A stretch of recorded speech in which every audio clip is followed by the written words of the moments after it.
അത് അവധി കൊടുക്കുമ്പോൾ അതിന് പകരം വേറെ ദിവസങ്ങളിൽ ക്ലാസ് അവർ എടുക്കുന്നുണ്ട്.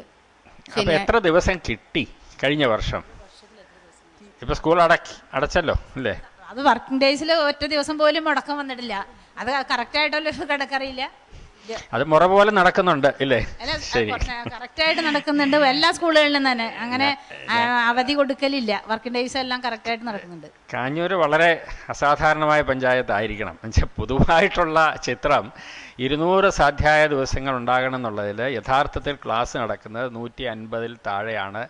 100-അടുത്താണ് പല പഞ്ചായത്തുകളിലും. ആദ്യമേ ഒരു ചോദ്യമുള്ളത്, 300 ഹെക്ടർ തരിശുഭൂമിയിൽ നിന്ന് 60 ഹെക്ടർ കൃഷി യോഗ്യമാക്കിയെന്ന് പറയുന്നു. ഇത് എന്ന് തുടങ്ങിയതാ ഈ ഒരു പ്രോസസ്സ്? 4 വർഷമായിട്ട് തുടർന്ന് വരുന്നതാണ്. 4 വർഷം കൊണ്ട് 60 ഹെക്ടർ ആയത്. ഇനിയിപ്പോ അടുത്ത 250 ഹെക്ടറൂടെ ഉടനെ ആക്കാൻ പോവാ. അന്നേരം ഇതിൽ കണ്ടിട്ടുള്ള ബുദ്ധിമുട്ടുകൾ എന്തൊക്കെയാണ്? ബുദ്ധിമുട്ട് പ്രധാനമായിട്ടും ജലസേചനത്തിന്റെ കുറവായിരുന്നു. ആ ജലസേചനത്തിന്റെ കുറവ് ശാശ്വതമായി പരിഹരിക്കാൻ വേണ്ടിയിട്ടാണ് ഗവൺമെന്റുമായി നേരിട്ട് ഇടപെട്ട് 3 കോടി രൂപ കാഞ്ഞൂർ പഞ്ചായത്തിന് അനുവദിച്ചു. ആ ജലസേചനം പൂർത്തിയാകുന്ന മുറയ്ക്ക് കൃഷിക്കാരെ അതിലേക്ക് ഇറക്കാൻ കഴിയുമെന്നുള്ള ആത്മവിശ്വാസത്തിലാണ് ഞങ്ങൾ നിൽക്കുന്നത്. കൃഷിക്കാർ അതിൽ സന്നദ്ധമാണ്. മാത്രമല്ല, ഞാൻ നേരത്തെ പറഞ്ഞ കൃഷിക്കാരോടൊപ്പം ഞങ്ങൾ ഇറങ്ങി പണി ചെയ്യുന്നു എന്നൊരു പ്രത്യേകത. എത്ര നാളെടുക്കും ഈ ലിഫ്റ്റ് ഇറിഗേഷൻ ശരിയാവാനായിട്ട്? 1.5 മാസത്തിനകം ലിഫ്റ്റ് ഇറിഗേഷൻ അതിന്റെ പണി തുടങ്ങിക്കഴിഞ്ഞു. സാർ, നമ്മൾ പറയുന്നു ഇപ്പൊ ഒരു കുടുംബത്തിന് തയ്യൽ മെഷീൻ വേണോ അല്ലെ ഇന്ന ആവശ്യം വേണം എന്നൊക്കെ. ഇവരെ കൂടുതൽ നടത്തിക്കാതെ സംഭവം ചെയ്തു കൊടുക്കാറുണ്ടോ?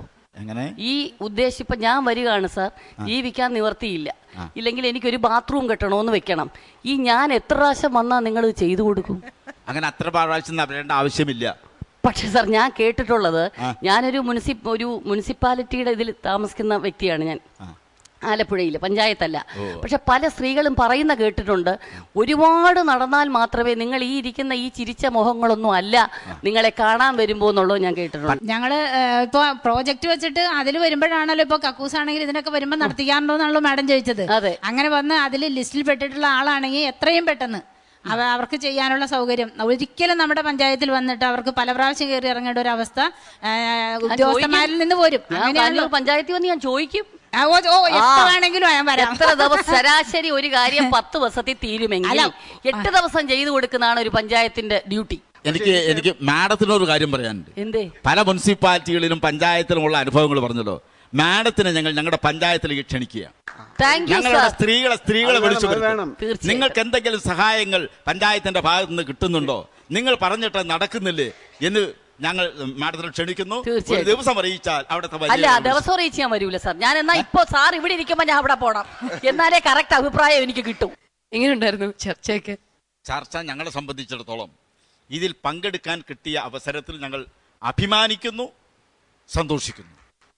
അഭിമാനിക്കുന്നു എന്ന് പറയുന്നത് വാക്കിനു വേണ്ടി പറഞ്ഞതല്ല.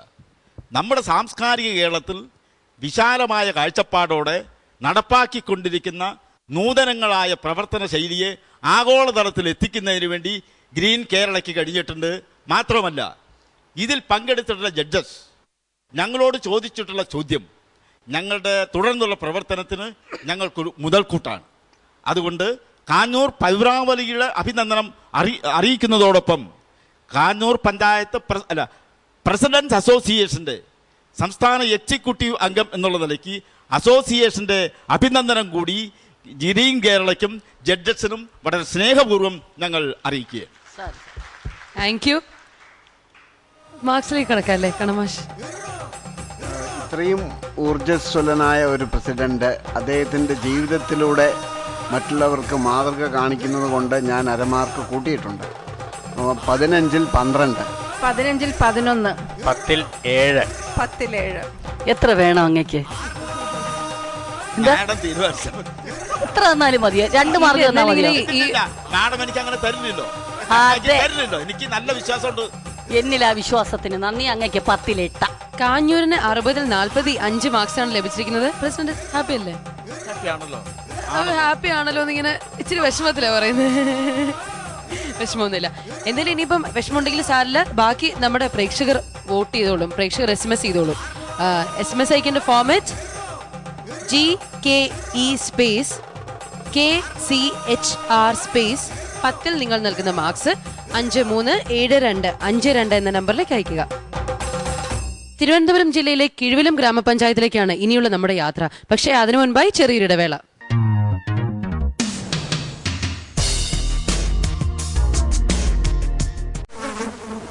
വേണ്ട നമുക്കിനി രോഗങ്ങൾ വ്യാധികൾ, വേണ്ട വേണ്ടേ നമുക്കി കൊതുകിന്റെ താണ്ഡവം. വീടും പരിസരവും വൃത്തിയാക്കൂ, കൊതുകിന്റെ താവളങ്ങൾ നശിപ്പിക്കൂ, മാരക രോഗങ്ങളോട് വിട പറയൂ, വീണ്ടും ഒരു ദുരന്തമൊഴിവാക്കൂ. നാടിനെ നമ്മുടെ വീടായി കരുതണം, വൃത്തിയായി ഭംഗിയായി സൂക്ഷിക്കണം. രോഗം പരത്താത്ത മണ്ണിന്റെ മാറിലെ ആരോഗ്യമോടെ ജനങ്ങൾ വാഴൂ. എന്റെ കേരളം മാലിന്യമുക്തം.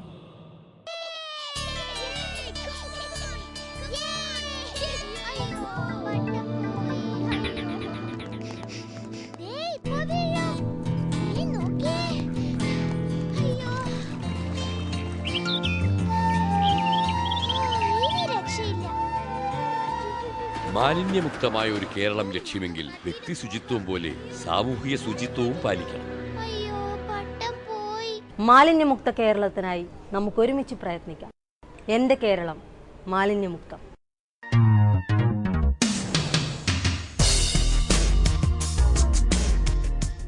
ഏലൂരിന്റെ ഊർജ്ജസേനയും കുടപ്പനക്കുന്നിന്റെ കാർഷിക സേനയും നാം കണ്ടു കഴിഞ്ഞു. ഇന്ന് തിരുവനന്തപുരം ജില്ലയിലെ കിഴുവിലം ഗ്രാമപഞ്ചായത്ത് ഇവിടെ എത്തിയിരിക്കുന്നത് ഒരു തൊഴിൽ സേനയുമായിട്ടാണ്. കൃഷിയെ തിരിച്ചുപിടിക്കാനുള്ള പോരാട്ടത്തിലാണ് ഈ കാലാൾപ്പട്ടാളം.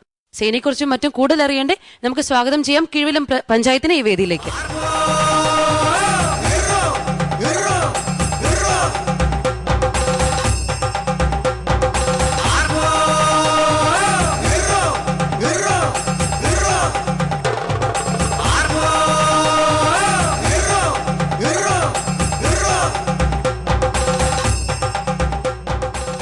കിഴുവിലം പഞ്ചായത്തിൽ നിന്നും ഇന്ന് നമ്മോടൊപ്പം ഉള്ളത് പ്രസിഡന്റ് ശ്രീ VS കണ്ണൻ, ക്ഷേമകാര്യ standing committee chairman Shri Vijukumar, വികസനകാര്യ standing committee chairperson Shrimati Kavitha Santhosh, member Shrimati Sreelatha S, തൊഴിൽ സേനയുടെ പ്രസിഡന്റ് ശ്രീ G സുകുമാരൻ നായർ.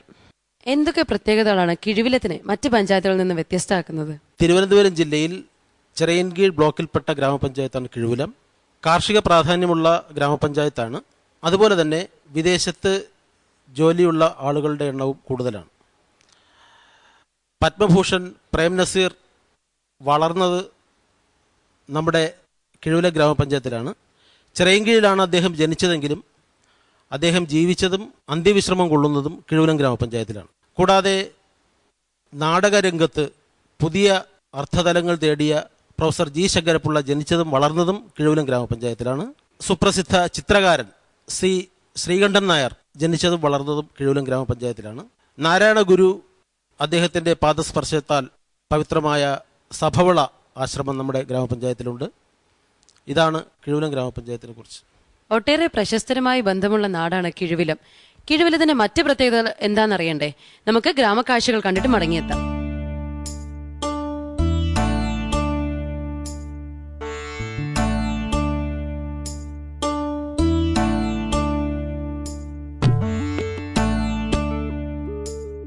മലയാളത്തിന്റെ നിത്യഹരിത നായകൻ പ്രേം നസീറിന്റെ വീടാണിത്.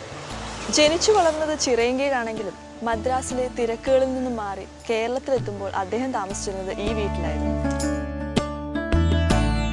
മലയാള നാടകവേദിക്ക് പുതിയ ദിശാബോധം നൽകുന്നതിൽ നേതൃത്വപരമായ പങ്കുവഹിച്ച G ശങ്കരപ്പിള്ള ഈ നാട്ടുകാരനാണ്. കൂടാതെ പ്രശസ്ത ചിത്രകാരനായ ചിറയൻകീഴ് ശ്രീകണ്ഠൻ നായരും ഈ ഗ്രാമത്തിലാണ് ജനിച്ചു വളർന്നത്.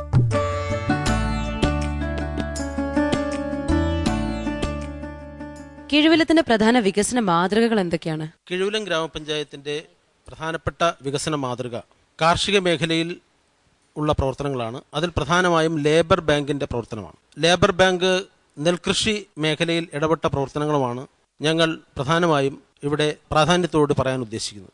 പദ്ധതികളെക്കുറിച്ച് കൂടുതൽ അറിയാം, ദൃശ്യങ്ങൾ കാണാൻ മടങ്ങിയെത്താം.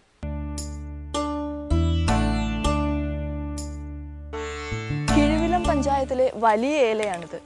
കൊയ്ത്ത് കഴിഞ്ഞ് നെല്ലൊക്കെ പത്തായങ്ങളിൽ നിറഞ്ഞു കഴിഞ്ഞു. ഇനി അടുത്ത സീസണിൽ ഞാറ്റുപാട്ടിന്റെ ഈണത്തിൽ വിത്തും കൈക്കോട്ടുമായി ആളുകൾ വരുന്നതുവരെ വിശ്രമകാലമാണ്. കേരളത്തിലെ മറ്റേതൊരു ഗ്രാമത്തെയും പോലെ കാർഷിക മേഖലയിൽ കിഴുവിലം പഞ്ചായത്തും ഒരുപാട് പ്രശ്നങ്ങളെ അഭിമുഖീകരിച്ചിരുന്നു. പക്ഷേ അത്തരം പ്രശ്നങ്ങളെ നേരിടുന്നതിലുള്ള ക്രിയാത്മക പ്രവർത്തനങ്ങളാണ് ഈ പഞ്ചായത്തിനെ മറ്റുള്ളവരിൽ നിന്നും വ്യത്യസ്തമാക്കുന്നത്.